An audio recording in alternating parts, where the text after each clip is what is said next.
پر بتا دیجیے.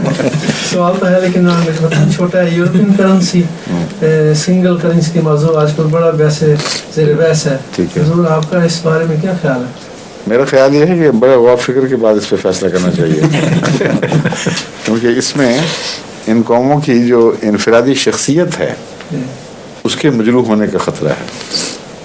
اور جو کنزرویٹزم ہندوستان میں پایا جاتا ہے وہی ہے جو جس نے اس بات کو محسوس کیا اور وہ گھبرا رہے ہیں.